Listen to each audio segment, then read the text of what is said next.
Assalamualaikum warahmatullahi wabarakatuh. Salam sejahtera untuk kita semua. Om Swastiastu. Salam dan bahagia. Saya Igede Mardiana SPD, calon guru penggerak angkatan 11, asal sekolah SDN 02 Taluditi, Kabupaten Pohuwato, Provinsi Gorontalo. Aksi nyata modul 1.4 Budaya Positif. Video kali ini saya akan menyebarkan pemahaman dan penerapan pengalaman budaya positif kepada rekan guru di SDN 02 Taluditi. Konsep inti budaya positif yang saya sebarkan kepada rekan guru adalah: yang pertama, perubahan paradigma belajar; yang kedua, disiplin positif; yang ketiga, nilai-nilai kebajikan; yang keempat, kebutuhan dasar manusia; yang kelima, kebutuhan perilaku manusia; yang keenam, posisi kontrol guru; yang ketujuh, keyakinan kelas; dan yang kedelapan, segitiga restitusi. Dengan ini saya mempersembahkan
Assalamualaikum warahmatullahi wabarakatuh. Waalaikumsalam warahmatullahi wabarakatuh. Selamat pagi. Salam sejahtera untuk kita semua. Om Swastiastu. Nama budaya, salam kebajikan. Ibu kepala sekolah yang saya hormati, teman-teman, bapak ibu guru yang sangat saya hormati. Pada kesempatan kali ini saya akan melakukan aksi nyata, yaitu menyebarkan pemahaman dan penerapan budaya positif di sekolah. Nah, tentunya Bapak Ibu Guru, jadi pada kesempatan kali ini saya akan menyebarkan seperti apa budaya positif yang ada di sekolah. Oleh karena itu, saya langsung saja sebelum kita menyimak materi tentang budaya positif, saya sedikit memberikan briefing kepada teman-teman Bapak Ibu Guru. Nah, jadi briefing di sini adalah saya ingin Bapak Ibu Guru dalam waktu 30 detik, hanya 30 detik, saling berhadap-hadapan dengan teman yang ada di sampingnya. 30 detik ya, 30 detik ya, 30 detik. Bayangkan apa yang ada di hadapan Bapak Ibu Guru. Jadi nanti Ibu Kepala Sekolah mungkin nanti bisa menyesuaikan ya, Ibu Kepala Sekolah. Oke, silakan Bapak Ibu posisinya berhadapan dulu. Oke, berhadapan. Ya. Nah, dalam waktu 30 detik Bapak Ibu itu saya ingin Bapak Ibu ada yang Bapak Ibu pikirkan begitu dari pandangan atau di hadapan Bapak Ibu. Orang yang di depan. Orang yang depan, betul sekali. Memikirkan Tentang saya. Tentang Ibu, kemudian Ibu tentang Pak Guru. Ya, oke. Hanya dalam waktu 30 detik ketika saya sudah mulai hitungannya. Oke, 3, 2, 1 mulai Bapak Ibu. Jika Bapak Ibu ada rasa tersenyum, jangan tahan-tahan, senyum saja nggak apa-apa. Pandang, pikirkan. Pertama. Oke, masih ada waktu 10 detik. Oke, 5, 4, 3, 2, 1. Oke, waktunya habis Bapak Ibu. Kembali lagi, fokus ke depan. Nah, di saat tadi Bapak Ibu saling berhadapan, apa yang Bapak Ibu pikirkan? Bisa mungkin tanggapan satu orang saja. Perwakilan. Oke, silakan Oke. Pak Guru. kalau saya mungkin memikirkan tentang Ibu Ekma yang ketegasan. Oh, ketegasan luar biasa sekali. Mungkin perwakilan dari silakan. Ya. Kalau saya memandang Pak Andi manusia serba bisa. Manusia serba bisa, luar biasa. Berikan aplaus dulu Bapak Ibu. Oke, luar biasa ya. Oke, baiklah. Karena SBG-nya kita sudah, kita langsung pada materi. Oke, lanjut. Nah, di sini sebelum kita masuk apa itu budaya positif, kita harus mengetahui dulu konsep intinya ya Bapak Ibu ya, supaya nanti Bapak Ibu bisa menjalankan juga. Jadi di sini selain saya nanti yang menjalankan, teman-teman juga bisa menjalankan tentang budaya positif ini. Oke, pertama di dalam budaya positif ini ada yang namanya perubahan paradigma belajar. Kemudian yang kedua ada tentang disiplin positif. Kemudian ada nilai-nilai kebajikan. Baru yang berikut ada kebutuhan dasar manusia. Kemudian yang selanjutnya ada kebutuhan perilaku manusia. Kemudian yang berikutnya ada posisi kontrol guru.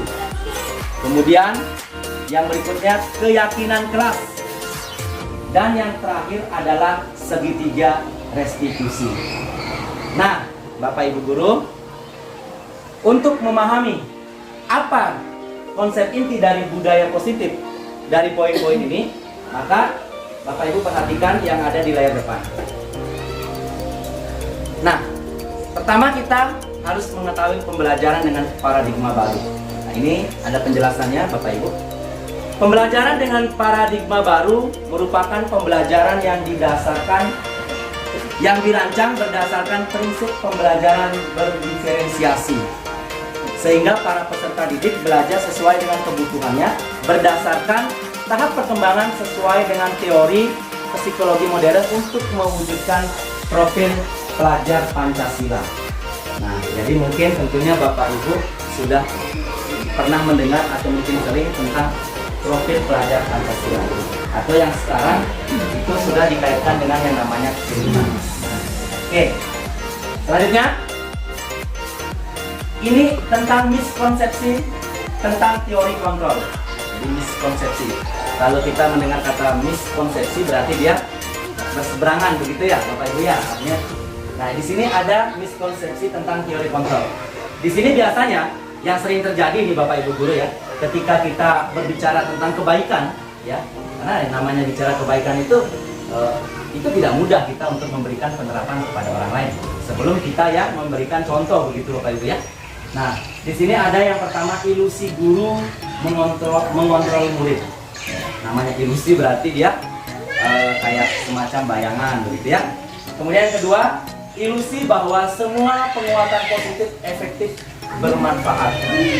Ini hanya dalam angan-angan biasanya, ini miskonsepsinya ya, miskonsepsinya.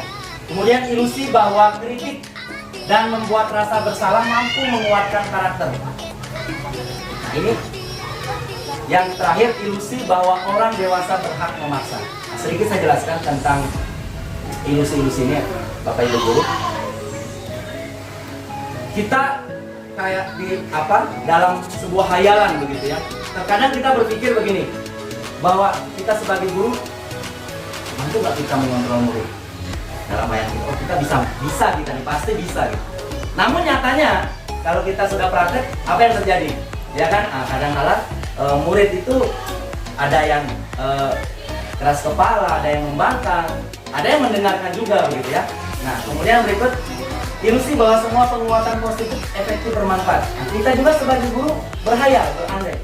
Kita memikirkan bahwa sesuatu yang positif itu mampu kita berikan ke siswa gitu ya. Namun nyatanya terkadang kita sudah ngotot. Adik-adik harus begini, berbuat seperti ini, jangan melakukan pembulian misalnya ya. Tapi terkadang masih ada. Besoknya masih ada siswa yang melakukan hal itu. Kemudian yang berikut, ilusi bahwa kritik dan membuat rasa bersalah mampu menguatkan karakter. Nah, ini kadang-kala yang biasa sering terjadi ya. Kita bisa membuat anak-anak itu biasanya begini. Kita berpikir bahwa anak-anak ini mau langsung meminta maaf begitu. Tapi nyatanya tidak. Kadang-kala kita undang dulu. Kita adakan mereka untuk mediasi, bertemu. Kemudian kita konsultasi, baru anak tersebut mau untuk meminta maaf. Tapi jarang bahwa siswa itu untuk langsung saya minta maaf dulu atau apa ya. Oke, kemudian ilusi bahwa orang dewasa berhak memaksa. Nah, ini yang terkadang kita sebagai guru kan memang pemikiran kita tuh adalah hal-hal yang baik. Kadang-kadang kita ingin bukan maksudnya gimana? Memaksakan siswa, kamu harus begini. Kamu harus seperti ini. Itu berarti kan kadang-kadang kita berhayal tuh. Ternyata nggak bisa kita harus memaksa gitu ya. Namanya siswa itu memiliki karakteristik yang berbeda-beda. Oke, selanjutnya setelah itu kita akan mengubah paradigma stimulus respon ke pendekatan teori kontrol. Nah, ini jadi Bapak Ibu memang dalam aksi nyata saya kali ini nih, materi ini agak sudah mulai memasuki pada tentang bagaimana kita menjadi seorang guru yang hebat begitu ya, menjadi seorang guru yang berhasil membawa peserta didik itu ke pintu gerbang begitu ya, artinya menuju kesuksesan. Nah, di sini ada saya tampilkan di layar stimulus respon. Realitas atau kebutuhan kita sama. Kemudian teori kontrolnya, realitas atau kebutuhan kita berbeda. Mungkin Bapak Ibu bisa melihat oh di sini ada sama, ada yang berbeda. Kemudian semua orang melihat hal yang sama di stimulus respon. Kemudian dalam teori kontrol, setiap orang memiliki gambaran yang berbeda. Kemudian yang berikut, kita mencoba mengubah orang agar berpandangan sama dengan kita. Namun, kita berusaha memahami pandangan orang lain tentang dunia. Kemudian yang berikut, perilaku buruk dilihat sebagai suatu kesalahan. Teori kontrolnya, semua perilaku memiliki tujuan. Kemudian yang berikutnya, orang lain bisa mengontrol saya. Orang lain bisa mengontrol saya. Teori kontrolnya, hanya Anda yang bisa mengontrol diri Anda. Kemudian stimulus respon yang berikutnya, saya bisa mengontrol orang lain. Kemudian teori kontrolnya, Anda tidak bisa mengontrol orang lain. Kemudian yang berikut, pemaksaan ada pada saat rujukan gagal. Kemudian teori kontrolnya, kolaborasi dan konsensus menciptakan pilihan-pilihan baru. Kemudian yang terakhir, model berpikir menang atau kalah. Kemudian teori kontrolnya, model berpikir menang. Nah, jadi Bapak Ibu yang sangat saya banggakan pada kesempatan kali ini, jadi di sini kita akan mengubah stimulus respon ke pendekatan teori kontrol. Nah, mengapa ada stimulus respon, kemudian ada pendekatan teori kontrol? Di sini stimulus responnya adalah pemikiran awal seorang guru. Pemikiran awal seorang guru, kemudian akan kita dekatkan menjadi apa peserta didik atau murid atau sekolah ini dengan menggunakan paradigma seperti ini. Nah, ini ada makanya diberikan penjabaran kalau stimulus respon seperti satu contoh misalnya. Yang poin kedua, semua orang melihat hal yang sama, semua orang. Berarti Bapak Ibu guru bisa melihat hal yang sama. Tetapi dalam pendekatan teori kontrolnya, setiap orang itu memiliki gambaran yang berbeda. Suatu contoh tadi, misalnya pada ice breaking tadi, Bapak Ibu saya berikan instruksi untuk saling berhadapan. Ternyata Bapak Ibu itu memiliki pandangan yang berbeda. Awalnya berpikir, oh saya dengan kamu harus memiliki pendidikan yang sama. Seperti itu. Oke, baik Bapak Ibu, kita lanjutkan kembali. Nah, untuk mengubah paradigma stimulus respon ke pendekatan teori kontrol, di sini yang terakhir ada tentang model berpikir menang kalah. Kemudian pendekatan teori kontrolnya adalah model berpikir menang-menang. Nah, jadi begini maksudnya Bapak Ibu. Jadi kita sebagai guru terkadang bisa menjusting atau menghardik seorang siswa. Oh kamu salah, kamu benar. Oh si A kamu sebenarnya begini. Ya kamu jangan begitu. Nah, tetapi di sini guru diajak berpikir bahwa kita bisa mengayomi siswa atau peserta didik dengan mengatakan kalau misalnya dia salah, dua-duanya mungkin bersalah. Kalau misalnya benar, dua-duanya benar. Kemudian guru memberikan, oh harusnya seperti ini, gitu ya. Jadi kita sebagai guru di sini adalah dituntut pintar-pintar atau bijak-bijaklah kita untuk bisa mendidik siswa seperti itu. Oke, lanjut. Nah, disiplin positif. Jadi dalam budaya positif ini ada tentang disiplin positif. Di sini saya akan jelaskan apa itu disiplin positif. Mungkin Bapak Ibu guru sudah pernah mendengar, bahkan walaupun tidak sering, tetapi pernah. Oh, disiplin, begitu ya, disiplin positif. Terkadang kita di barisan atau mungkin di kelas selalu mengatakan, adik-adik kita harus disiplin. Disiplin itu banyak maknanya. Ada disiplin waktu, ya. Jadi ada disiplin kita tentang kebersihan, menjaga kebersihan, ya. Itu disiplin. Nah, di sini disiplin positif. Apa itu disiplin? Disiplin berasal dari kata disiplina, yang artinya belajar. Ternyata disiplin itu belajar, Bapak Ibu ya.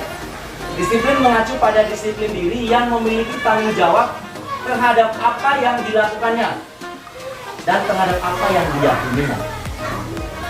Jadi disiplin ini merupakan sebuah tanggung jawab terhadap apa yang dilakukannya dan apa yang kita yakini. Kemudian disiplin positif merupakan salah satu cara penerapan disiplin yang bertujuan untuk menumbuhkan kesadaran serta memberdayakan peserta didik tanpa imbalan atau penghargaan. Tanpa mengharapkan imbalan atau penghargaan, atau yang biasa disebut dengan reward, ya, ancaman atau hukuman. Nah, jadi di sini Bapak Ibu harus bisa memahami disiplin positif. Jadi di sini ini adalah penerapan disiplin yang bertujuan untuk menumbuhkan rasa tanggung jawab, menumbuhkan kesadaran serta memberdayakan siswa tanpa mengharapkan imbalan ataupun penghargaan. Nah, jadi begini, terkadang kita menerapkan disiplin, tetapi kita memberikan semacam stimulus begini. Nanti suatu contoh ya, misalnya suatu contoh yang tidak ribut dalam barisan, Pak Guru, Ibu Guru akan berikan hadiah untuk masuk duluan, misalnya contoh itu. Itu kan berarti kita semacam memberikan penghargaan atau reward. Nah, sebenarnya bisa aja kita memberikan penghargaan itu, tetapi kalau kita sebagai guru terkadang tanpa memikirkan perasaan siswa yang lain. Nah, jadi kadang ada siswa yang lain mungkin rasanya terlukai, bukan terlukai ya, maksudnya dia berpikir, wah aku nggak disuruh masuk ya. Ibu guru kan tadi cuma nyuruh si A, misalnya si Amir disuruh masuk, tapi saya tidak. Nah, di sini biasanya terjadi kadang-kala pembunuhan, bukan pembunuhan, maksudnya menciutkan mental dari siswa. Karena dengan adanya penghargaan ini sebenarnya ya, makanya saya juga baru tahu setelah saya memahami tentang budaya positif, oh ternyata memang memberikan penghargaan atau reward itu serta-merta tidak semuanya baik, karena masih ada perasaan siswa lain yang harus mungkin sebelumnya Bapak Ibu sudah melakukan hal itu. Sekarang dengan mendengarkan disiplin positif ini, oh kita lebih tahu lagi begitu ya. Oke, lanjut. Ya. Sebagai pendidik, Tujuannya kita adalah menciptakan peserta didik yang memiliki disiplin diri sehingga mereka berperilaku mengacu kepada nilai-nilai kebajikan dan memiliki motivasi intrinsik dalam perubahan perilaku ke arah yang lebih baik. Ya, tentunya betul sekali Bapak Ibu guru, ketika kita ingin menerapkan sebuah disiplin tentunya adalah tujuannya ke arah yang lebih baik. Ya, menciptakan sekolah yang unggul, menciptakan generasi siswa yang cerdas, ya, yang berkualitas seperti itu. Oke, lanjut. Nilai-nilai kebajikan. Ini pada budaya positif ada nilai-nilai kebajikan. Contoh-contoh dari nilai kebajikan dalam institusi atau organisasi, ya. Yang pertama, profil pelajar Pancasila. Di mana profil pelajar Pancasila ini isinya adalah beriman bertakwa kepada Tuhan Yang Maha Esa dan berakhlak mulia, bernalar kritis, berkebinekaan global, bergotong royong, dan kreatif. Inilah isi dari profil pelajar Pancasila. Dan mungkin Bapak Ibu juga sudah pernah mendengar, ya, karena kita sekarang sudah masuk pada IKM atau implementasi kurikulum merdeka, jadi kita sudah tahu tentang profil pelajar Pancasila. Kemudian yang berikut ada Primary Years Program atau PYP.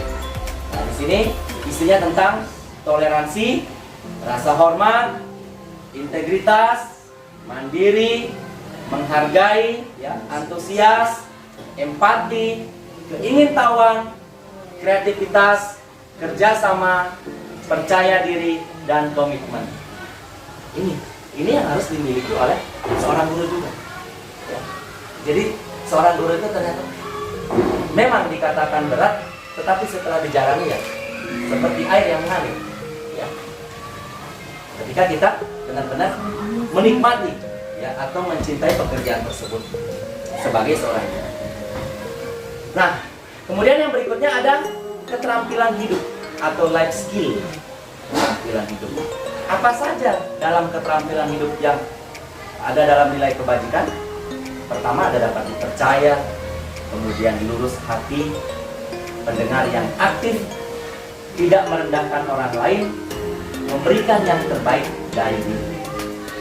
Ini adalah keterampilan yang memang sudah melekat dalam diri seorang guru. Karena ini sepanjang hayat, namanya life skill, gitu ya.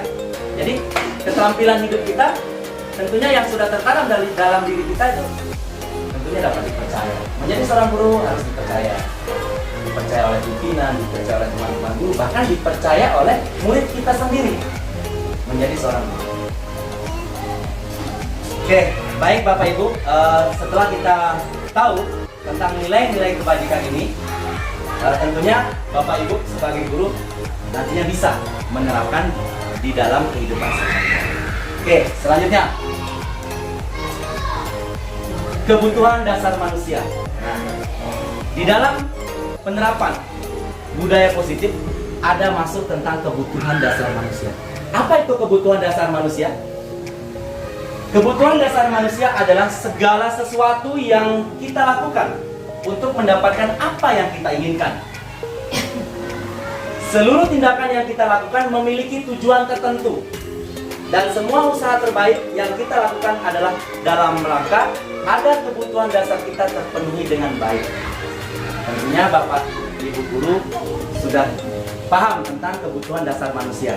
Nah, mungkin sebelumnya Bapak Ibu mengerti bahwa kebutuhan itu apa, ya, yang harus dimiliki oleh setiap pribadi masing-masing. Nah, di sini di dalam budaya positif ada juga tentang kebutuhan dasar manusia yang harus kita terapkan.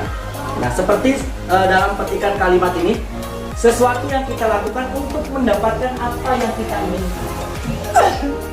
Kalau misalnya Bapak Ibu guru menjadi guru, kemudian mengajar dalam sebuah kelas, ya, kemudian mendidik peserta didik, apa yang Bapak Ibu guru inginkan?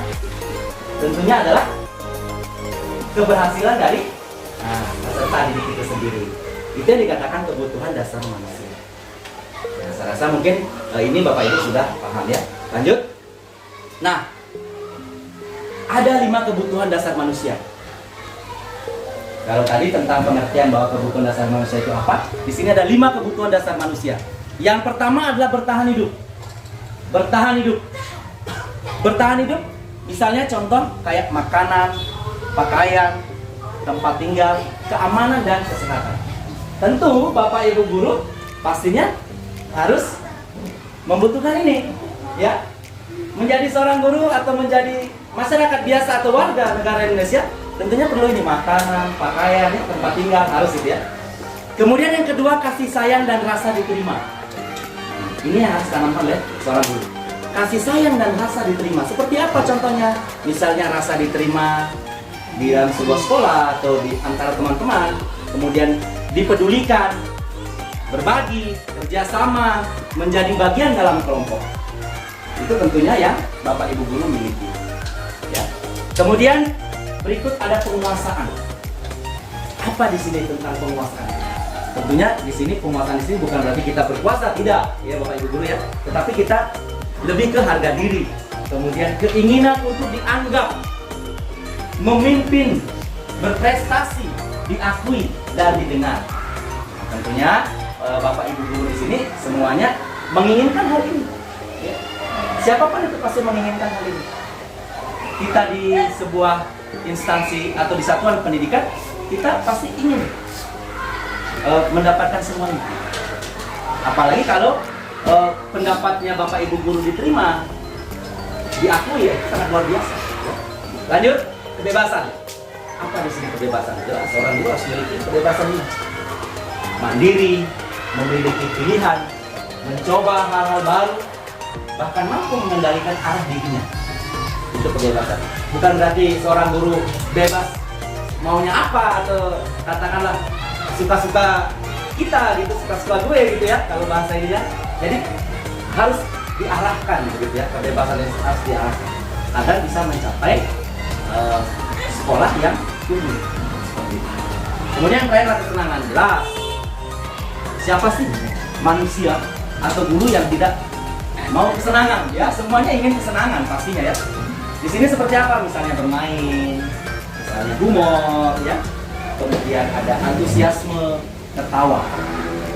Jelas, seorang guru harus dibarengi dengan yang namanya ini. Bermain dalam artian apa? Bermain dalam artian mencairkan suasana. Jadi kita tidak dalam keadaan tegang.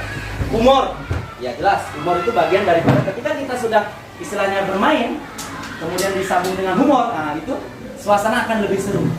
Ya, akan ada yang namanya tertawa, ya, akan ada yang namanya tersenyum, ya, antusias begitu ya, seperti itu. Dan jelas dalam suatu satuan pendidikan ada itu. Pasti ada guru-guru yang bisa mencairkan atau menghangatkan suasana. Oke, lanjut. Lanjutnya. Motivasi perilaku manusia. Nah, motivasi perilaku manusia. Jadi Bapak Ibu guru, kita masuk pada motivasi perilaku manusia. Ini ada dalam budaya positif. Apa saja motivasi perilaku manusia? Pertama itu untuk menghindari ketidaknyamanan atau hukuman. Menghindari ketidaknyamanan atau hukuman. Kemudian yang kedua adalah untuk mendapatkan imbalan atau penghargaan dari orang lain. Ini biasanya adalah motivasinya muncul dari eksternal. Dari luar, muncul dari motivasi eksternal. Seperti ini, untuk menghindari ketidaknyamanan atau hukuman, untuk mendapatkan imbalan penghargaan. Nah, apa itu yang motivasi internalnya dari dalam? Nah, kita lihat motivasi internalnya. Ini motivasi internalnya adalah tentu untuk menjadi orang yang mereka inginkan dan menghargai diri sendiri dengan nilai-nilai yang mereka percaya. Itu motivasi perilaku manusia. Kemudian di sini ditekankan sebaiknya hindari hukuman dan pemberian penghargaan yang berlebihan. Ya, bisa memberikan, bisa, tetapi jangan terlalu berlebihan, agar meminimalisir motivasi eksternal dalam diri murid. Ya, seperti saya jelaskan di awal tadi, ya, agar tidak terjadi kecemburuan sosial atau melukai perasaan peserta didik yang lainnya ketika kita memberikan penghargaan yang lebih. Inilah motivasi perilaku manusia. Oke, lanjut. Nah, ini yang perlu Bapak Ibu pahami, ya, dalam sebuah satuan pendidikan, apalagi mengajar, ya, dalam sebuah kelas kita harus tahu apa itu hukuman, apa itu konsekuensi, dan apa itu restitusi. Kita harus tahu bersama, hukuman itu tidak terencana atau tiba-tiba, itu hukuman. Biasanya sifatnya seperti itu, tidak terencana atau tiba-tiba. Kemudian kedua, murid tidak tahu apa yang akan terjadi atau tidak dilibatkan. Ini yang biasanya yang harus bisa dipahami. Ini perbedaan nanti ya, bisa dipahami antara hukuman, konsekuensi dengan restitusi. Kemudian bersifat satu arah. Ini hukuman bersifat satu arah. Kemudian berupa hukuman fisik atau psikis. Nah, jadi sedikit saya jelaskan tentang hukuman. Mengapa di dalam pendidikan guru penggerak ini ditekankan? Jadi sedikit saya memberikan gambaran kepada Bapak Ibu ya, bahwa hukuman itu sebenarnya sudah tidak bisa lagi ya, dalam artian tidak perlu kita menerapkan hukuman itu, karena dia sifatnya lebih menjusting atau menghardik, karena dia satu arah. Kalau ibaratnya kita sebagai guru, Bapak Ibu sebagai guru, kamu salah, ya udah salah, tanpa harus mempertimbangkan salahnya dia apa, dia tadi kenapa, langsung menghardik. Makanya itu dikatakan hukuman. Atau memberikan hukuman langsung, yang terlambat lari keliling lapangan. Begitu terlambat dia langsung diperintahkan lari keliling lapangan, tanpa harus menanyakan kenapa dia terlambat, apakah rumahnya jauh, atau mungkin dia bangun kesiangan dan lain sebagainya. Jadi itu yang dikatakan hukuman. Nah, makanya hukuman harus ditahu apa, kemudian langsung ada konsekuensi. Artinya mana yang perlu kita pakai di dalam sekolah. Konsekuensi di sini adalah terencana atau disepakati sesuai dengan peraturan. Nah, jadi ada perbedaan. Kalau hukuman tidak terencana, tiba-tiba, oh saya harus menghukum si A, saya harus menghukum si B. Tapi kalau konsekuensi dia terencana, berarti sebelumnya sudah disepakati, namun dilanggar. Ada seperti itu ya, itu konsekuensi. Kemudian murid tetap dibuat tidak nyaman, jelas, ya. Pastinya namanya sebuah hukuman ataupun konsekuensi, kadang-kala peserta didik itu pasti kayak ada rasa takut, rasa tidak senang begitu ya. Kemudian sikap guru selalu memonitor murid. Sikap guru selalu memonitor murid. Oke, kemudian langsung restitusi. Supaya ini berjalan ada yang namanya restitusi. Apa itu restitusi? Nanti ada penjelasannya, Bapak Ibu, ada penjelasannya. Di sini saya jelaskan sedikit proses menciptakan kondisi bagi murid untuk memperbaiki kesalahan. Nah, jadi nanti akan saya jelaskan tentang restitusi karena ini materi yang paling terakhir itu, materi yang paling seru itu dan di restitusi itu nanti. Kemudian proses kolaboratif yang mengajarkan murid untuk mencari solusi sendiri, itu restitusi. Jadi dia menciptakan kondisi murid untuk memperbaiki kesalahan. Kemudian yang kedua adalah proses kolaboratif agar mengajarkan murid untuk mencari solusi sendiri, itu restitusi. Oke, lanjut. Nah, kita masuk pada 5 posisi kontrol guru. Jadi guru ini, Bapak Ibu, ada posisi kontrolnya. Jadi kita sebagai guru ini tidak hanya sekedar kita mentransfer atau memberikan ilmu pengetahuan kepada siswa, atau mungkin kita datang ke sekolah pagi pulang tepat waktu, tetapi ada posisi kontrol guru yang harus dikuasai, dipahami. Oke, yang pertama itu ada penghukum, kemudian ada pembuat merasa bersalah, kemudian ada sebagai teman, ada pemantau, dan ada manajer. Seperti apa? Kelima ini kita akan lihat di layar. Ini penjelasan 5 posisi kontrol guru. Yang pertama sebagai penghukum. Saya bacakan. Seorang penghukum bisa menggunakan hukuman fisik maupun verbal. Orang-orang menjalankan posisi penghukum senantiasa mengatakan bahwa sekolah memerlukan sistem atau alat yang dapat lebih menekan murid-murid lebih dalam lagi. Guru-guru menerapkan posisi penghukum akan berkata seperti ini. Patuhi aturan saya, atau awas. Ini contoh-contohnya ya. Kamu selalu salah saja. Ini biasanya penghukum. Kemudian pasti selalu yang terakhir selesai. Biasanya kalau dikasih tugas, kamu ini selalu terakhir selesai. Kenapa kamu nggak bisa? Itu biasanya penghukumnya. Katanya bentar-bentar gitu ya. Kemudian yang selanjutnya pembuat merasa bersalah. Apa ini pembuat merasa bersalah? Pada posisi ini biasanya guru akan berusaha lebih lembut. Biasanya lebih lembut ya. Kemudian pembuat rasa bersalah akan menggunakan keheningan yang membuat orang lain merasa tidak nyaman, bersalah, atau rendah hati. Ini contoh kata-katanya. Ibu sangat kecewa. Ibu sangat kecewa sekali dengan kamu. Ini biasanya merasa pembuat merasa bersalah. Ibu sangat kecewa sekali dengan kamu. Atau yang kedua, berapa kali Bapak harus memberitahu kamu ya? Kemudian yang ketiga, gimana coba kalau orang tua kamu tahu kamu berbuat begini? Nah, itu contoh dari pembuat merasa bersalah. Jadi seakan-akan murid langsung, oh, ibu langsung menanyakan seperti ini, Pak Guru langsung menanyakan seperti ini. Jadi dia langsung merasa gitu ya. Oke, lanjut. Kemudian sebagai teman. Nah, ini guru juga bisa sebagai teman ya dengan terhadap peserta didik. Guru pada posisi ini tidak akan menyakiti murid, namun akan tetap berupaya mengontrol murid melalui persuasi. Posisi teman pada guru biasanya negatif ataupun positif. Positif di sini berupa hubungan baik yang terjalin antara guru dan murid. Ya, jelas. Kalau sudah terjalin apa yang positif, pasti terjalin hubungan yang baik antara guru dan murid. Nah, seperti apa contohnya? Misalnya contohnya kayak gini. Ayo, bantulah demi bapak ya. Nah, jadi misalnya kita membersihkan lingkungan sekolah ya di luar, kita panggil siswa-siswa, ayo sama-sama kita membersihkan sampah, itu kan sebagai teman. Ayo ingat, ayo ingat tidak bantuan bapak selama ini. Ya sudah, kali ini tidak apa-apa, nanti ibu bantu bereskan. Jadi ketika murid tidak bisa menyelesaikan tugasnya, bisa kita mengambil tindakan. Mari Pak Guru bantu, mari Ibu bantu gitu ya. Misalnya ada murid yang mengangkat sesuatu yang berat, tidak mampu dia. Kita sebagai guru memandunya begitu. Ketika kita misalnya gurunya tidak mampu, kita panggil Pak Gurunya begitu kan. Nah, jadi di situ yang dikatakan sebagai teman. Kemudian pemantau. Nah, ada juga sebagai pemantau.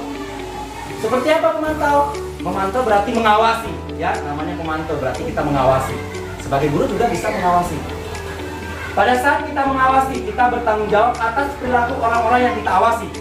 Karena kita awasi murid, berarti kita bertanggung jawab terhadap murid tersebut. Kemudian, apa contohnya? Nah, ini langsung pada contoh. Apa yang telah kamu lakukan? Misalnya kan, apa yang telah kamu lakukan? Mantap. Kemudian, sanksi atau konsekuensinya apa? Ketika dia melakukan sesuatu misalnya salah, sanksi atau konsekuensinya apa? Begitu kan? Nah, jadi mantap. Lanjut. Terakhir adalah sebagai manajer. Nah, disinilah manajer ini. Bapak Ibu, mendengar kata manajer, apa sih yang ada dalam pikiran Bapak Ibu? Ada yang bisa memberikan jawaban? Manajer, apa kira-kira? Manajer. Pimpinan. Betul. Ada yang bilang pimpinan apa lagi?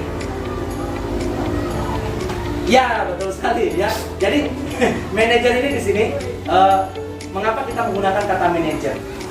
Harusnya kita bisa lebih ke kayak pimpinan atau leader gitu ya. Tetapi lebih ke kata manajer. Manajer ini kan biasanya kalau kita mendengar itu seperti dalam sebuah perusahaan begitu ya, ada manajer, pengelola gitu ya. Tetapi di dalam sekolah juga ada kata manajer ini. Nah, apa itu manajer? Posisi di mana guru berbuat sesuatu bersama dengan murid, mempersilahkan murid mempertanggungjawabkan perilakunya, mendukung murid agar dapat menemukan solusi atas permasalahannya sendiri. Sikap sebagai seorang guru manajer. Jadi dia bisa berbuat sesuatu. Mungkin dia membimbing siswa, mengajar untuk berbuat hal-hal yang baik. Sebagai contoh, di sini apa yang kita yakini? Apakah kamu meyakininya? Jika kamu meyakini, apa kamu bersedia memperbaikinya? Kemudian, jika kamu memperbaiki ini, hal ini menunjukkan apa tentang dirimu? Kemudian terakhir, apa rencana kamu untuk memperbaiki hal ini? Itu yang bisa dilakukan oleh guru atau kata-kata seperti itu sebagai manajer. Oke, lanjut. Nah, selanjutnya di sini ada contoh penerapan 5 posisi kontrol guru, ya. Di sini saya ambil kasus misalnya siswa tidak memakai atribut lengkap saat upacara bendera. Ini biasanya sering terjadi dalam satuan pendidikan ya. Jadi saya ambil satu contoh ini. Misalnya seperti apa ketika kita menggunakan 5 posisi kontrol guru ini. Pertama, dari kasus ini ya, siswa tidak memakai atribut. Pertama, sebagai penghukum. Sebagai penghukum, ketika tidak menggunakan atribut sekolah, apa kata-katanya? Konsekuensinya apa? Hormat pada bendera selama 1 jam. Selama 1 jam hormat, begitu ya. Jadi itu penghukum, sifatnya menghukum. Atau pembuat merasa bersalah. Berapa kali Bapak Ibu harus memberitahu kamu? Kamu selalu mengecewakan Bapak Ibu. Itu merasa bersalah. Berarti kan kita sudah mengingatkan, tetapi dia mengulangi lagi. Tapi kita sampaikan, sudah berapa kali Ibu ingatkan? Sudah berapa kali Bapak ingatkan? Kamu terus mengulangi lagi.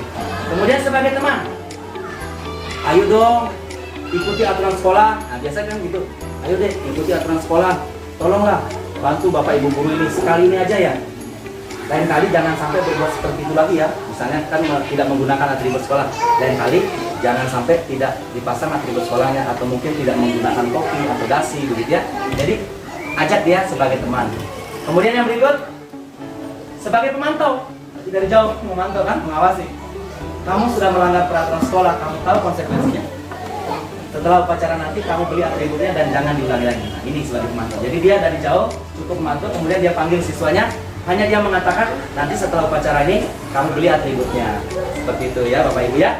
Kemudian terakhir sebagai manajer. Ini. Sebagai manajer, apakah kamu tahu kesalahan kamu? Jadi dia bertanya, apakah kamu tahu kesalahan kamu? Kira-kira bagaimana kamu memperbaiki kesalahan kamu? Dia akan memikirkan sendiri. Saya tidak menggunakan atribut. Dia tahu, dia salah. Dia akan menemukan solusinya. Ya mungkin dia bisa besok mungkin dia membeli, ya. Kemudian dia menggunakannya kembali seperti itu. Selanjutnya, nah di sini Bapak Ibu, saya akan ajak untuk melihat posisi kontrol guru, ya posisi kontrol guru. Karena tadi Bapak Ibu sudah mendengarkan atau memperhatikan apa yang sudah saya sampaikan. Tentunya Bapak Ibu bisa tahu di mana posisi saya sebagai seorang guru. Oke, kita akan ngecek gitu ya dari 5 kontrol ini. Mudah-mudahan Bapak Ibu bisa menjawab begitu ya, bisa ada umpan baliknya begitu ya. Di sini ada satu kata. Saya kecewa sekali dengan kamu. Kira-kira kalau dalam posisi kontrol guru, termasuk kontrol apa kan kira-kira? Teman. Sebagai apa? Teman. Pembuat. Yang lain? Pembuat. Merasa bersalah. Ya, pembuat merasa bersalah. Saya kecewa sekali dengan kamu. Saya kecewa sekali dengan kamu. Berarti pembuat merasa bersalah. Oke, kita cek apakah benar pembuat merasa bersalah. Oke, selanjutnya ada lagi kalimat. Lanjut. Kamu tidak pernah benar melakukannya. Kamu tidak pernah benar melakukannya. Kira-kira masuk posisi kontrol yang mana? Penghukum. Penghukum. Kamu tidak pernah benar melakukannya. Penghukum. Sepakat penghukum ya? Oke, kita cek. Apakah penghukum benar? Oke, cek. Penghukum. Ya, betul penghukum ya. Oke. Selanjutnya, apa rencanamu untuk menyelesaikan masalah ini? Manajer. Manajer, kita cek. Manajer. Iya, betul manajer. Selanjutnya. Ya, selanjutnya. Ayolah lakukan demi Bapak Ibu ya. Teman. Sebagai teman. Oke, kita cek teman. Kita cek. Iya. Sebagai teman. Oke, luar biasa. Masih ada lagi? Kita cek lagi. Kamu tidak pernah mendapat nilai jika tidak mengerjakan tugas. Apa, Bapak Ibu? Kamu? Tidak. Iya. Supaya tidak mau kalah. Iya. Pemantau. Sebagai pemantau. Oke, sebagai pemantau. Lanjut. Kamu? Oke, sebagai pemantau. Lanjut. Nah, tadi itu adalah salah satu contoh ya. Kita menentukan posisi kontrol kita sebagai ini. Ya, supaya kita bisa menempatkan bahwa oh, ini sebagai penghukum, sebagai teman, sebagai manajer ya, seperti itu. Nah, selanjutnya keyakinan sekolah atau kelas. Di dalam budaya positif ini ada keyakinan sekolah. Mengapa keyakinan kelas? Mengapa bukan peraturan kelas? Nah, ini sering terjadi pertanyaan di dalam benak pikiran kita. Sekarang sudah ada yang namanya keyakinan bukan peraturan kelas. Kalau dulunya masih kita sering dengar peraturan, kalau sekarang sudah keyakinan namanya. Apa perbedaannya? Kita lihat perbedaannya. Supaya nanti Bapak Ibu bisa tahu seperti apa perbedaan keyakinan kelas dengan peraturan kelas. Keyakinan kelas itu didasarkan pada nilai-nilai dan prinsip yang dipegang oleh siswa dan guru.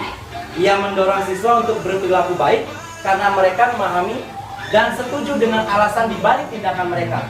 Bukan hanya karena takut dihukum, tapi juga kesepakatan yang dibuat bersama antara guru dan siswa untuk menciptakan lingkungan belajar yang positif dan produktif di dalam kelas. Itu keyakinan kelas. Berarti dia lebih ke kesepakatan bersama antara guru dan siswa. Kemudian peraturan kelas cenderung lebih berbasis pada apa yang tidak boleh. Nah, ini biasanya begitu. Tidak boleh membuang sampah sembarangan, tidak boleh datang terlambat. Seperti itu contohnya. Ini yang biasa terjadi itu peraturan. Ya. Jadi kata tidak boleh. Nah, di sini sebenarnya lebih dia cenderung buanglah sampah pada tempatnya. ya, datanglah tepat waktu, misalnya seperti itu ya. Nah itu dia kalau dalam peraturan kelas dia lebih sering dengan yang namanya konsekuensi atau hukuman. Disinilah biasanya dibuat oleh guru tanpa melibatkan siswa. Nah, biasanya peraturan itu dia satu arah. Kalau keyakinan dia bersama.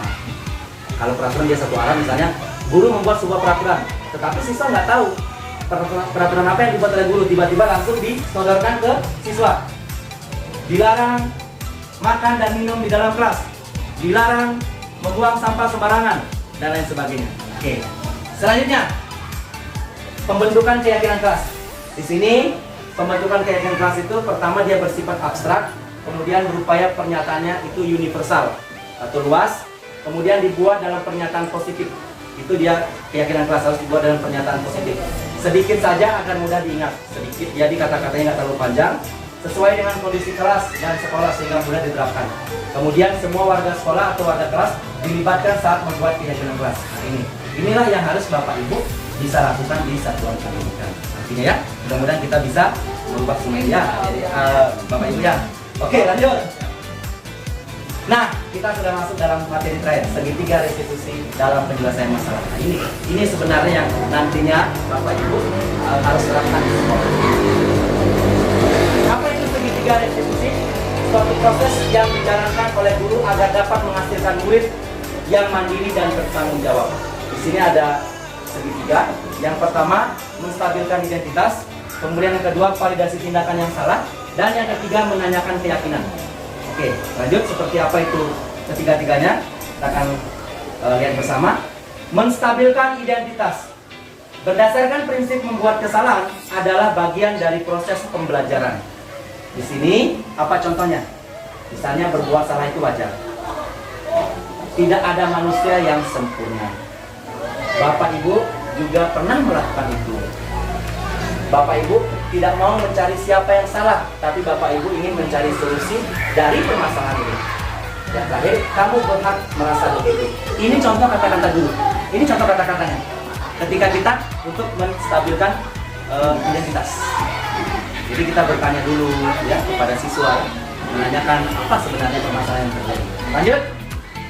Yang berikut, validasi tindakan yang salah. Setelah kita identitas, kita validasi. Berdasarkan prinsip setiap perilaku berupaya memenuhi suatu kebutuhan tertentu. Apa saja kalimatnya? Kamu pasti punya alasan mengapa melakukan hal itu. Kamu pasti punya alasan. Padahal kamu bisa melakukannya yang lebih baik dari ini ya. Atau kamu patut bangga karena telah melindungi sesuatu yang penting buatmu. Dan yang terakhir, kamu melakukannya karena mempertahankan sesuatu yang penting bagimu. Ini validasi tindakan yang salah. Kemudian yang terakhir adalah, lanjut yang terakhir, menanyakan keyakinan. Nah disinilah setelah kita melewati identitas, kemudian validasi tindakan yang salah, kita menanyakan keyakinan. Keyakinan yang sudah dibuat ya tentunya ya. Keyakinan sudah dibuat. Berdasarkan prinsip teori kontrol, bahwa pada dasarnya kita termotivasi secara intrinsik. Contoh kalimatnya seperti apa? Apa keyakinan kelas kita? Ditanyakan lagi ke muridnya, apa keyakinan kelas kita? Nilai-nilai apa yang telah disepakati bersama? Tentunya ketika kita sudah membuat kesepakatan, kita sudah tahu, oh siswa ini melanggar ini, oh siswa ini tidak menerapkan nilai ini ya. Seperti apa gambaran sebuah kelas yang ideal menurut kamu? Kemudian terakhir, kamu ingin menjadi orang seperti apa? Inilah kita bisa menanyakan keyakinan. Baik Bapak Ibu, untuk menyingkat waktu dan bisa mengetahui seperti apa menerapkan segitiga restitusi, saya sudah menyiapkan video yang sudah saya terapkan atau saya sudah lakukan terhadap peserta didik di sekolah ini. Oke, lanjut. Nah, ini contoh penerapan segitiga restitusi. Oke, kita lihat contoh di depan. Pertama, Kinaya tidak terima pekerjaannya selalu dicontek oleh temannya. Ia marah dan tidak bisa menahan emosinya. Berikut adalah skenario penyelesaian masalah menggunakan segitiga restitusi. Assalamualaikum Kinaya. Sehat. Oke, Kinaya, tadi Pak Guru dengar dapat laporan dari ketua kelas. Katanya kamu harus bertengkar dengan Yanti ya. Kenapa bisa kesel?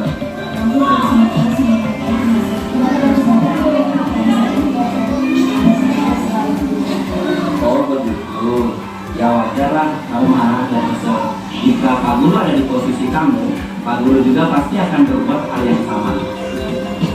Lalu, apa yang kamu lakukan terhadap dia?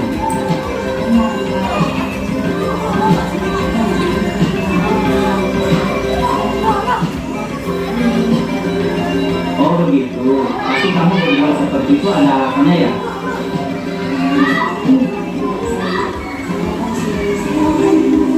Ini validasi tindakan yang salah. Ya wajarlah kamu merasa marah karena tidak rela pekerjaan kamu dicontek begitu saja oleh Yanti.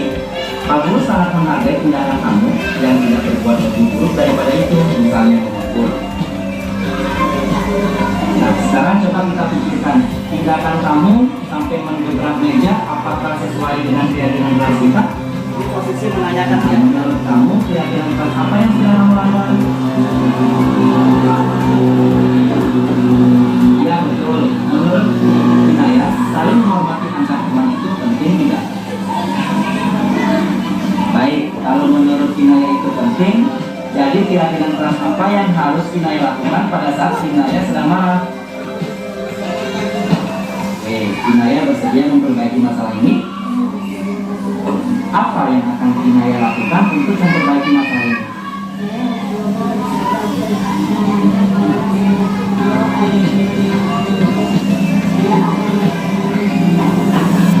Iya, tepat sekali tindakan kamu Kinaya. Tetap semangat ya, dan sekarang silakan kembali ke kelas.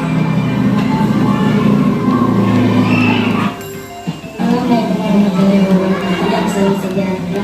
Nama saya Oleh Kinaya Putri, siswa kelas 5. Saya senang sekali diajak berdiskusi dengan Pak Guru untuk dapat mengendalikan diri dari amarah karena perilaku kelas saya. Saya harus banyak belajar bersabar dan dapat menghormati teman-teman. Wassalamualaikum warahmatullahi wabarakatuh. Kasus kedua, Sidik sering datang terlambat sehingga banyak pelajaran yang tertinggal. Berikut adalah skenario penyelesaian masalah menggunakan segitiga restitusi. Assalamualaikum Sidik. Sehat Sidik? Sidik, tadi Pak Guru benar dari Guru. Katanya kamu sering datang terlambat ya? Nah, menurut ingatan kamu sudah berapa kali kamu datang terlambat? 5 kali. Sering terlambat itu suatu kesalahan? Baik Sidik, berbuat kesalahan itu manusia. Setiap orang pasti pernah berbuat kesalahan. Yang penting bagi kita bisa belajar dari kesalahan tersebut dan berusaha untuk memperbaikinya. Setuju? Sidik, mari kita cari solusinya bersama ya. Nah, Sidik sering datang terlambat pasti punya alasannya. Nah, kenapa sih Sidik sering datang terlambat?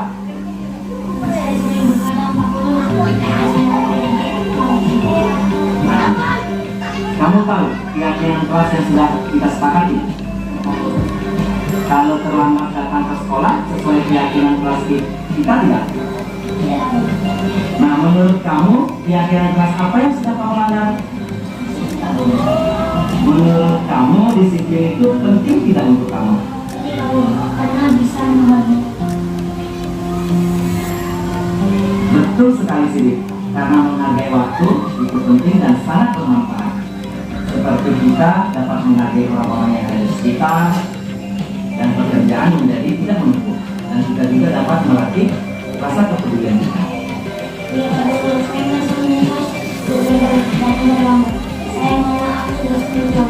Ya Sidik, sikap yang sangat baik yang sudah kamu lakukan dengan cara meminta maaf. Menurut kamu, apa yang akan kamu lakukan agar kamu tidak terlambat lagi datang ke sekolah? Saya akan lebih cepat dan tidak berbayang lagi agar tidak terlambat datang ke sekolah.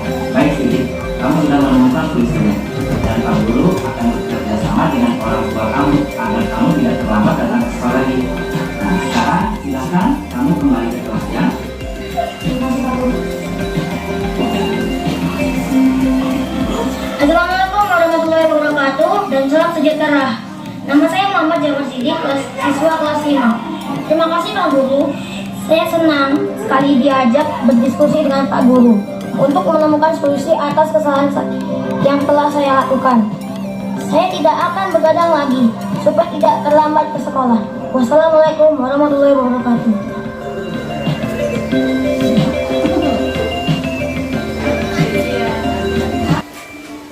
Baik Bapak Ibu, jadi itulah contoh tentang penerapan segitiga restitusi.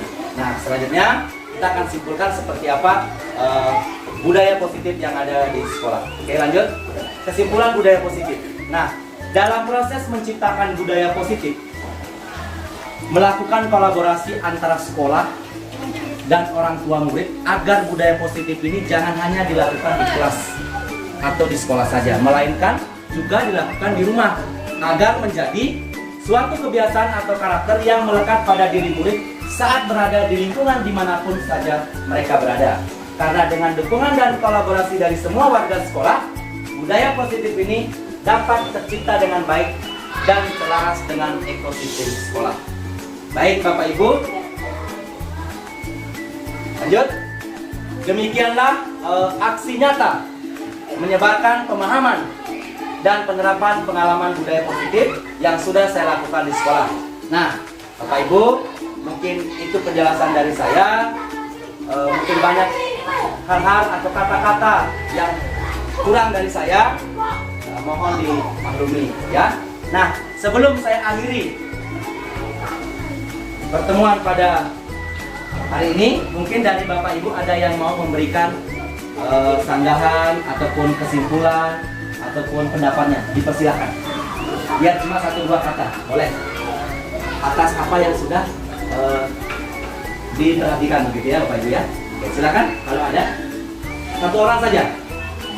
Oke, silakan Pak Guru. Oke, terima kasih atas penjelasan dari Bapak Widya Mardiana. Setelah mendengarkan materi dari Pak Widya Mardiana, saya sangat tertarik dengan penyelesaian masalah berdasarkan dengan segitiga restitusi. Yang karena selama ini kita dan saya yakini kemungkinan kita juga melakukan itu saat menghadapi masalah-masalah tentang anak, kita kebanyakan langsung menjas. Kita tidak pernah langsung menanyakan asal masalahnya. Makanya ini sudah ada penjelasan terkait segitiga restitusi. Saya harap mungkin kita bisa menerapkan di sekolah kita agar anak-anak yang belajar di sekolah kita lebih nyaman, kemudian lebih terarah dan menjadi anak-anak yang berprestasi nanti. Mungkin hanya itu pendapat dari saya. Terima kasih. Assalamualaikum warahmatullahi wabarakatuh. Oke, Waalaikumsalam warahmatullahi wabarakatuh. Terima kasih Pak Guru atas masukan pendapatnya. Jadi semoga dengan materi yang sudah saya berikan akan menjadi semangat dan motivasi baru buat Bapak Ibu guru ya, agar sekolah kita ini kedepannya menjadi sekolah yang unggul, yang berkualitas sesuai dengan apa yang diharapkan ya. Nah, jadi Bapak Ibu mungkin tanggapan tadi adalah mewakili semua teman-teman ya. Jadi sebelum saya akhiri, Ibu Kepala Sekolah, teman-teman guru, saya mohon maaf jika ada kata-kata saya yang mungkin dari awal sampai akhir tadi ada yang kurang atau keliru atau tidak berkenan di hati Ibu Kepala Sekolah dan teman-teman guru. Saya mohon maaf yang sebesar-besarnya, karena tidak ada manusia yang sempurna ya. Yang sempurna adalah milik Tuhan yang Maha Esa. Baik, sebelum kita tutup, kita akan ice breaking dulu ya. Ya, ice breaking. Ice breaking kali ini saya ingin Bapak Ibu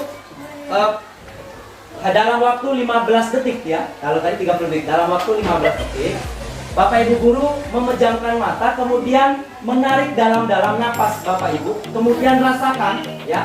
Di saat 15 detik nanti akan saya hitung ya. Rasakan apa yang Bapak Ibu inginkan ke depan tentang sekolah ini.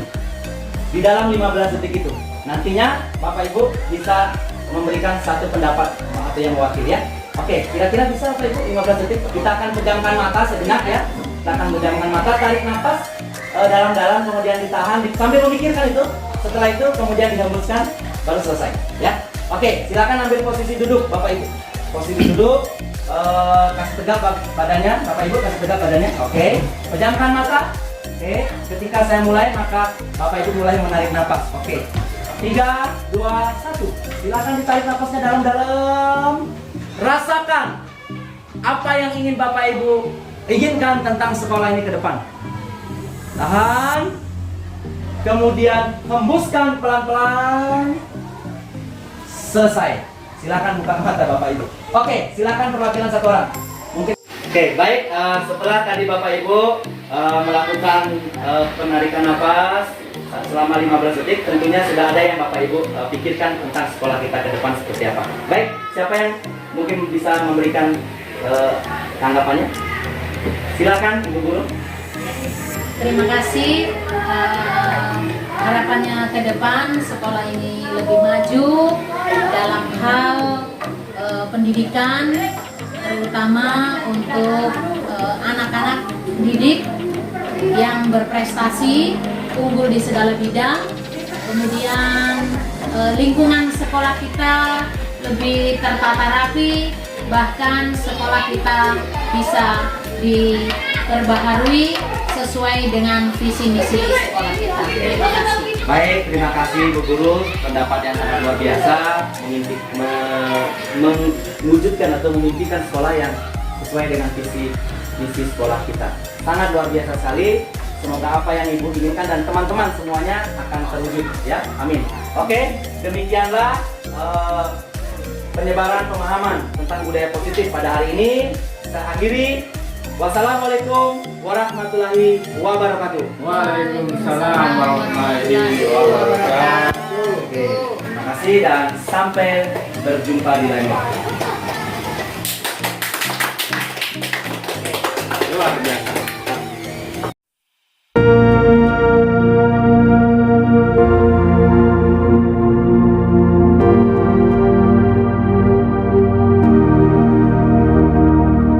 Assalamualaikum warahmatullahi wabarakatuh.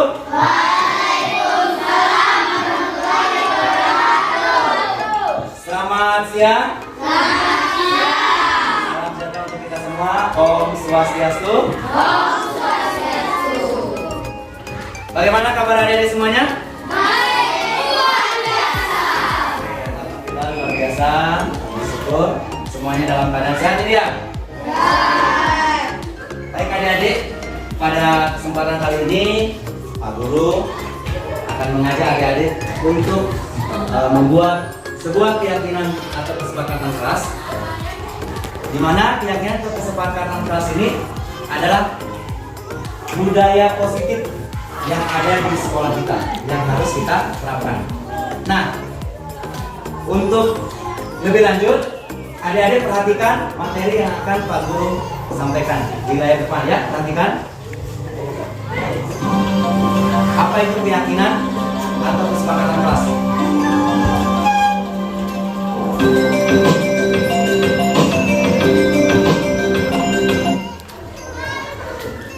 Keyakinan atau kesepakatan kelas adalah sebuah pendekatan yang lebih baik dengan mengedepankan peran aktif siswa. Berisi beberapa aturan untuk membantu guru dan siswa bekerja sama membentuk kegiatan belajar mengajar agar lebih efektif. Nah, jadi keyakinan atau kesepakatan kelas ini dibuat adik-adik adalah untuk mewujudkan pembelajaran yang nyaman, lebih efektif, sehingga bisa mewujudkan kelas yang lebih unggul. Nah, jadi di sini keyakinan kelas dibuat adalah agar siswa dan siswi belajar di kelas itu semuanya dalam keadaan baik-baik saja, ya. Oke, selanjutnya apa tujuan dari kesepakatan kelas? Nah, tujuan dari kesepakatan kelas, adik-adik, yang pertama adalah menumbuhkan komunikasi yang aktif antara siswa dan guru. Kemudian yang kedua, menciptakan pembelajaran yang berpusat pada siswa. Dan yang ketiga adalah menumbuhkan rasa tanggung jawab pada siswa. Nah, ini adalah tujuan dari kesepakatan kelas yang kita buat.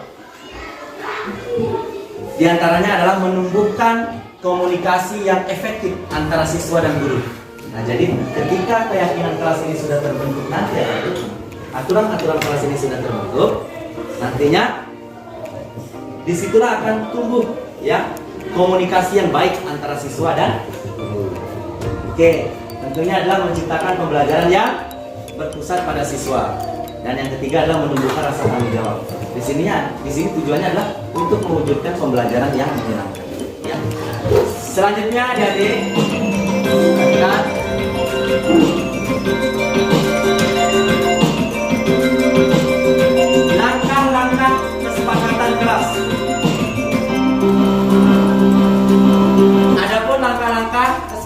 kelas yang harus kita buat adalah yang pertama, guru mengajak siswa untuk mengungkapkan keinginan mewujudkan kelas impian.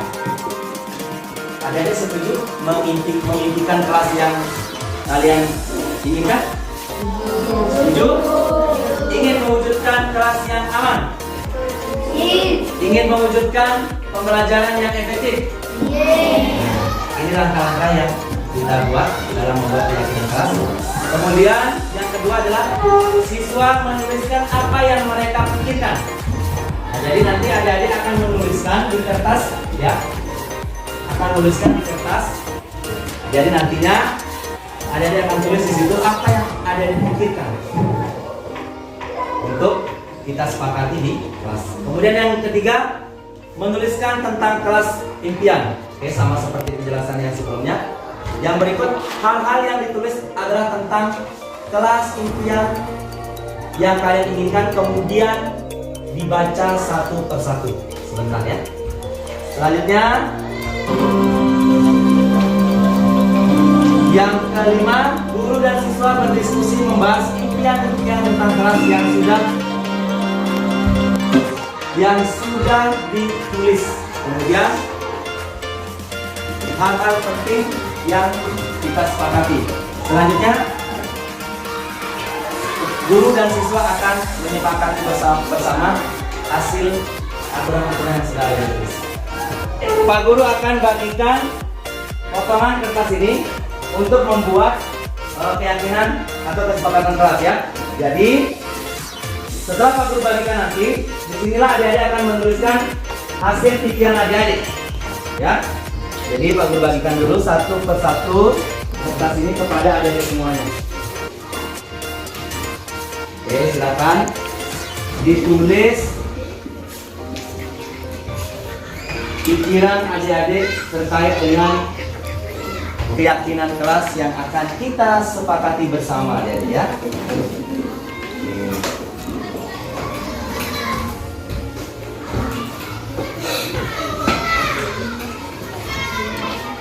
Oke.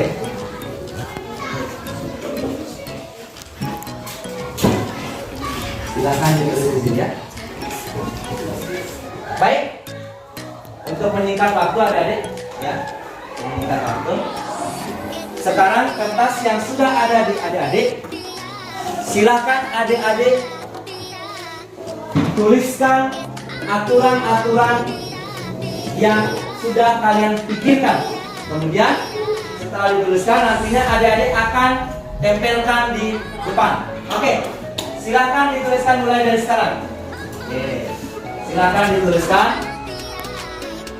aturan-aturan yang sudah adik-adik pikirkan untuk mewujudkan kelas impian yang aman, efektif, dan menyenangkan.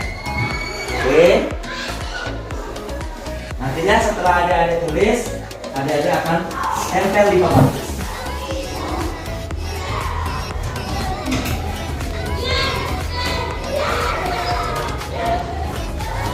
Apakah sudah selesai adik-adik menulis? Ya. Masih ada yang belum? Oke, sudah semua ya? Ya. Oke, sekarang silakan secara tertib untuk menempelkan hasil aturan yang sudah dituliskan tadi. Silakan. Silakan ditempel di papan tulis. Ya, silakan. Diatur yang bagus ya, dijajar yang rapi. Oke, bagus. Pelan-pelan, Pak di dekat masih itu Pak di, jangan berjauhan. Ya. Oke. Lalu ini ada.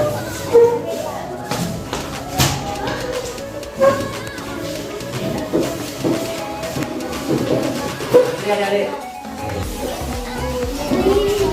Jangan buru-buru, ya, jangan buru-buru.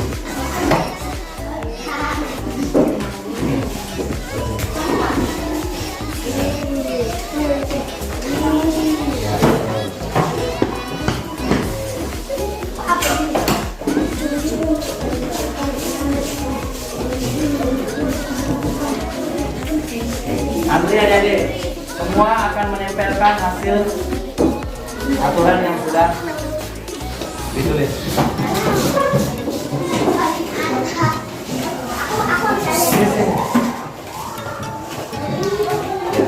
Ya, nanti mudah kita baca.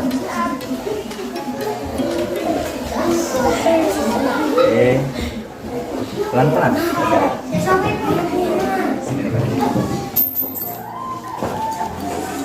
Oke, masih ada lagi yang belum ditempel? Sudah semua? Oke, silakan adik-adik duduk kembali. Oke. Nah, setelah adik-adik menulis keyakinan kelas yang sudah adik-adik buat, kita akan baca hasil dari pikiran adik-adik semuanya, ya. Kita akan baca satu persatu. Silakan mulai dari sini. Ayo, Nikadek, silakan Nikadek bacakan ke depan satu persatu. Setelah Nikadek disusul Dina, selanjutnya Kinaya. Silakan dibacakan. Tidak makan atau minum di saat jam pelajaran berlangsung. Terima kasih. Silakan kembali ke tempat duduk. Lanjut, Dina. Siap-siap Kinaya, kemudian Liza, Yanti, ya. Menjaga fasilitas kelas dengan baik. Menjaga fasilitas kelas dengan baik. Oke, silakan kembali. Lanjut, Kinaya. Jadi nanti adik-adik punya kesempatan yang sama untuk membacakan hasil dari kesepakatan kelas. Siswa-siswi berdoa sebelum dan sesudah belajar. Oke, silakan kembali ke tempat duduk. Terima kasih Kinaya. Lanjut, Liza.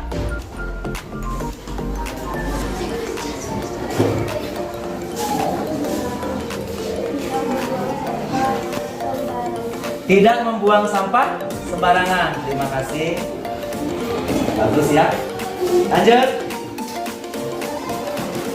Yanti, silakan dibacakan keyakinan kelas kamu. Tidak bermain di kelas saat jam pelajaran. Tidak bermain di kelas saat jam pelajaran. Ya, terima kasih. Kembali ke tempat duduk. Selanjutnya, silakan Danip. Setelah Danip, Satrio, kemudian Navali.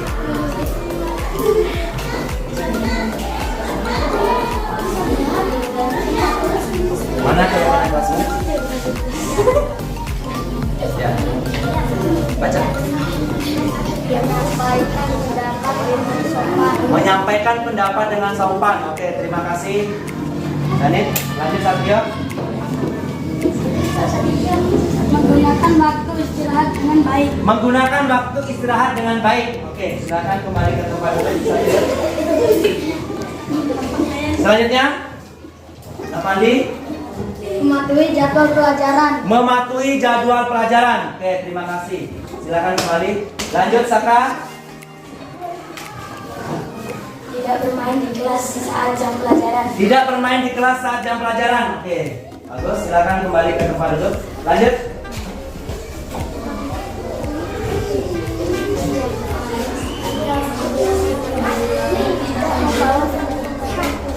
Tidak membawa senjata tajam ke sekolah. Oke, silakan kembali ke tempat duduk.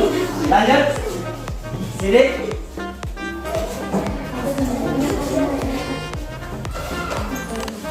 Menghormati guru dan teman sekelas. Menghormati guru dan teman sekelas. Oke, bagus. Silakan kembali ke tempat duduk. Lanjut. Apa?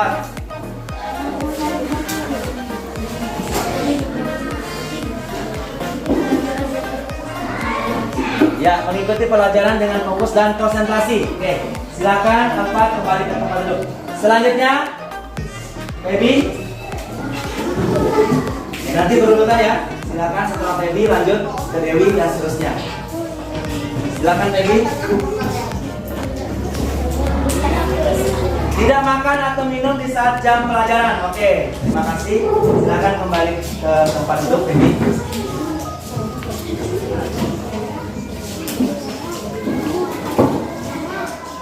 Selanjutnya Dewi. Tidak mengganggu teman yang sedang belajar. Oke, terima kasih. Lanjut.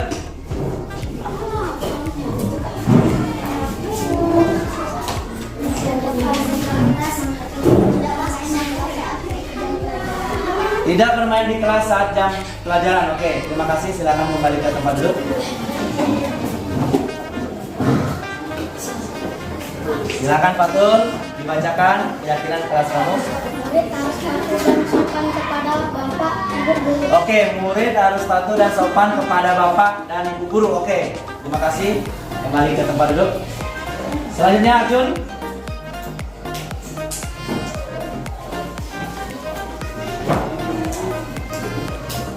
Menghormati guru dan siswa lalu tidak boleh makan minum di kelas. Oke, menghormati guru, tidak boleh makan minum di kelas. Oke, bagus Arjun. Selanjutnya Masuk kelas kalau ada Pak Guru jangan bawa makanan di kelas. oke, jangan bawa makan minum di kelas. Oke. Lanjut. Rafa?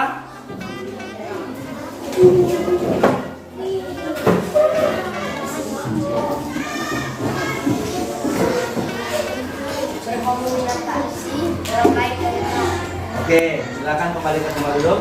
Lanjut.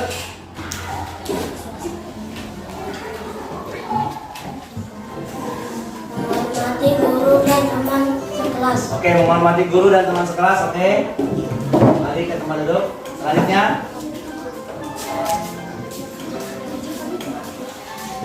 Guru menghargai setiap pencapaian dan prestasi siswa. Menghargai setiap pencapaian dan prestasi siswa. Silakan kembali ke tempat duduk.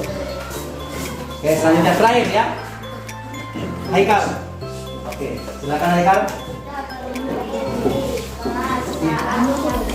Tidak bermain di kelas saat jam pelajaran. Oke, silakan kembali ke tempat duduk.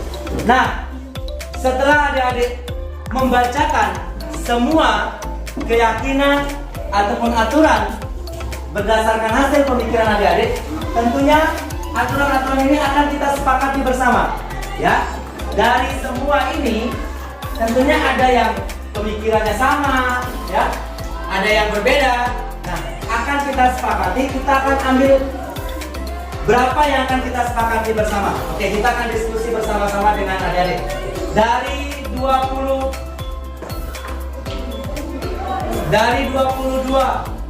kesepakatan atau aturan yang sudah adik-adik buat, kira-kira akan kita sepakati berapa? Apakah 5 atau 10? 10. Oke, jika 10 maka kita akan sepakati 10 ya? Oke, kita akan sepakati 10. Jadi hasil kesepakatan kita buat di sini adik-adik. Semuanya memperhatikan. Atau kesepakatan.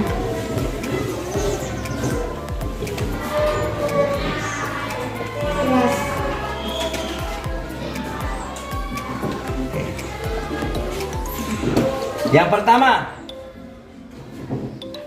apa yang akan kita sepakati? Di sini Pak Guru akan bantu untuk membacakan hasil pikiran adik-adik ya. Yang pertama, mematuhi jadwal pelajaran. Setuju? Setuju, kita tulis. Mematuhi jadwal pelajaran.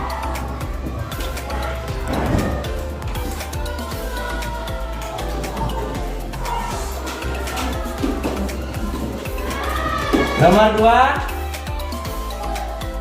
tidak membuang sampah sembarangan. Tidak membuang sampah sembarangan.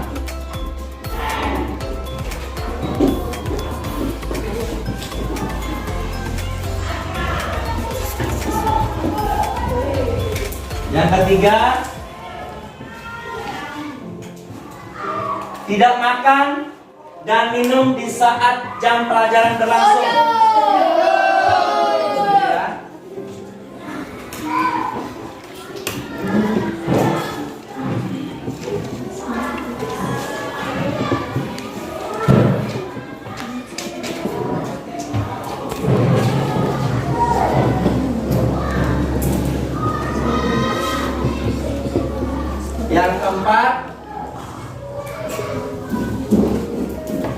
Menghormati guru dan teman sekelas. Setuju?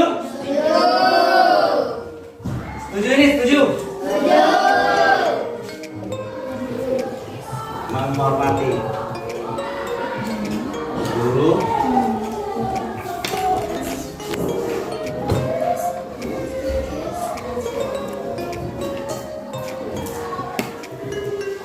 dan kelima, tidak mengganggu teman yang sedang belajar. Setuju?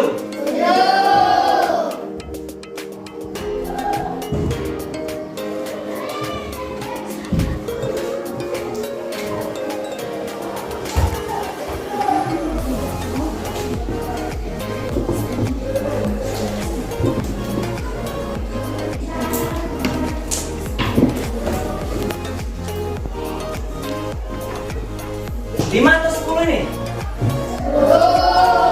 10. Sanggup 10?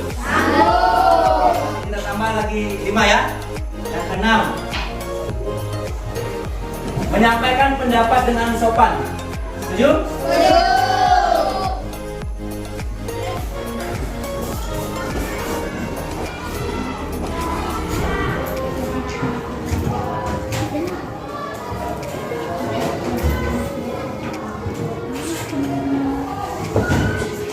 Yang ketujuh, berkomunikasi dengan baik dan benar. Setuju?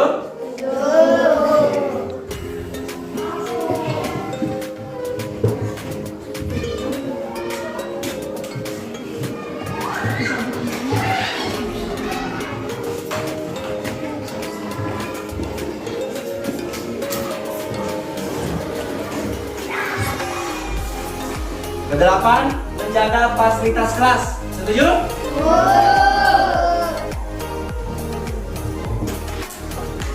Menjaga fasilitas kelas. Oke.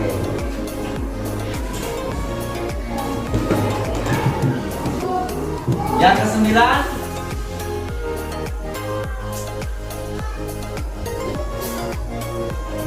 tidak bermain di dalam kelas saat jam pelajaran. Setuju?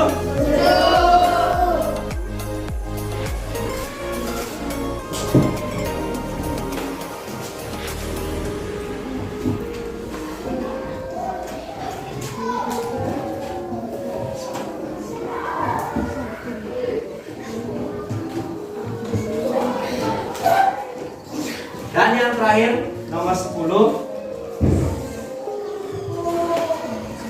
menggunakan waktu istirahat dengan baik. Setuju? Menggunakan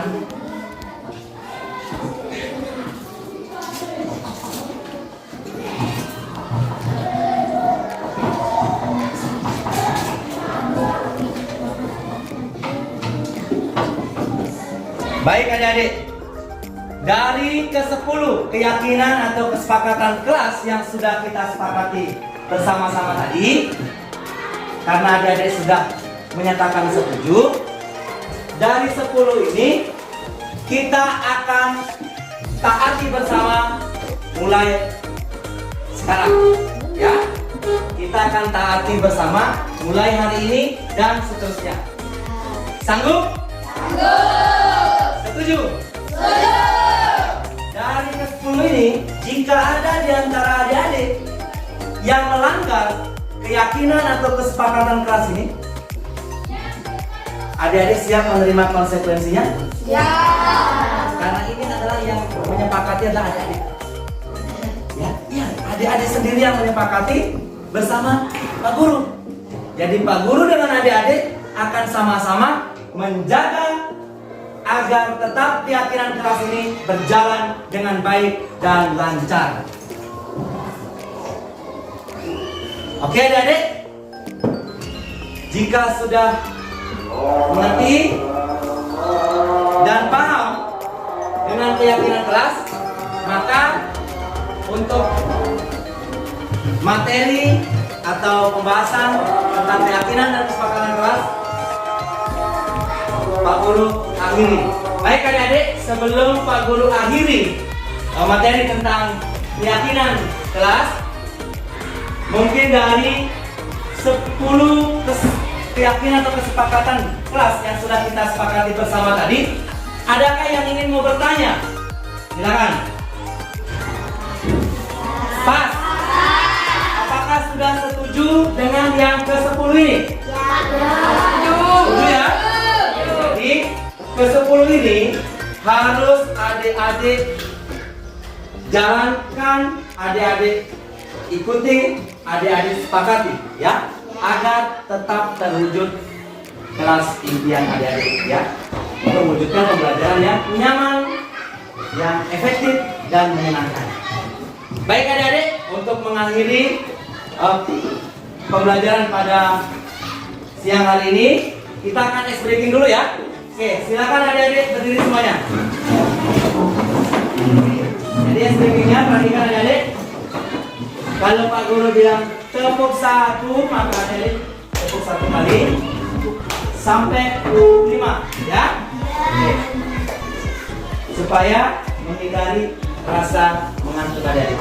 Oke, kita akan mulai ya.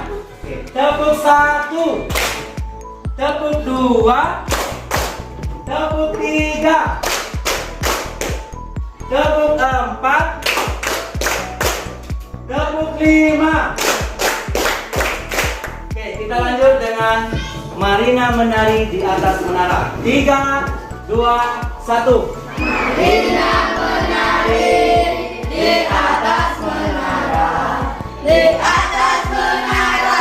Marina menari, Mario menari di atas menara, di atas menara. Mario menari. Lanjut dengan kapal selam tankinya bocor. 3, 2, 1.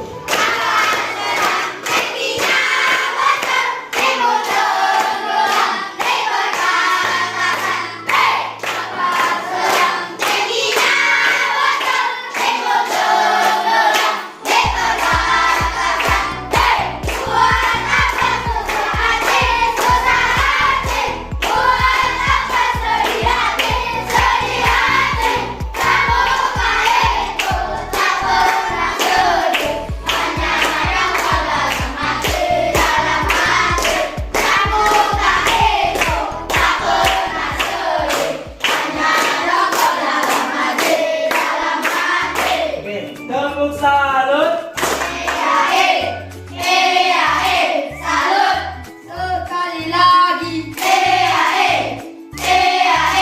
Salut. Berkali-kali. Salut. Salut. Salut. Salut. Salut. Ya. Oke, berikan aplaus semuanya. Oke, demikianlah Pak Guru akhiri. Wassalamualaikum warahmatullahi wabarakatuh.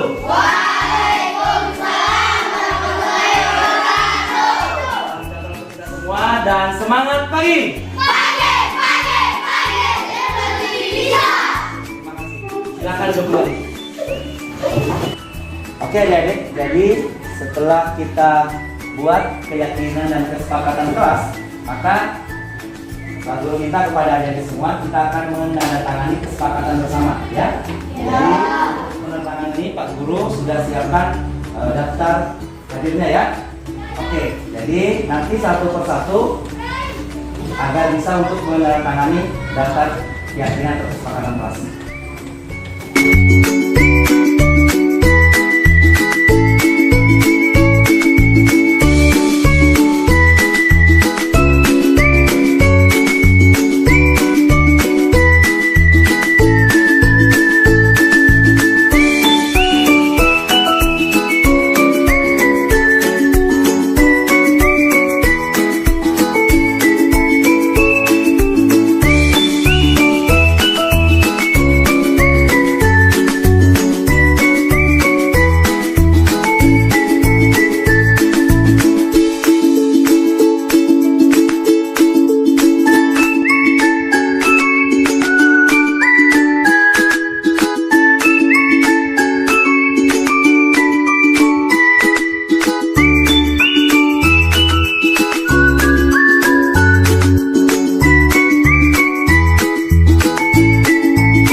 Assalamualaikum warahmatullahi wabarakatuh.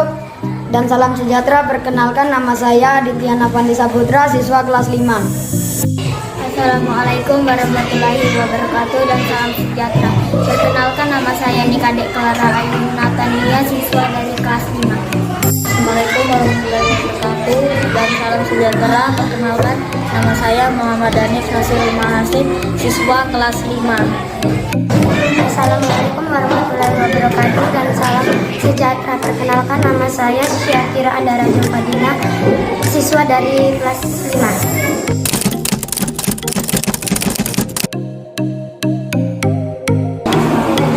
Senang sekali,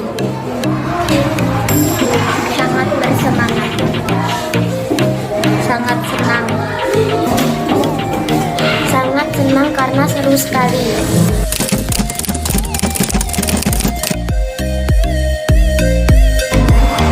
Sangat penting sekali.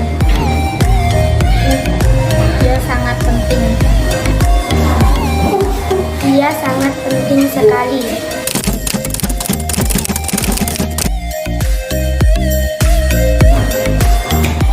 Karena dapat menumbuhkan rasa tanggung jawab.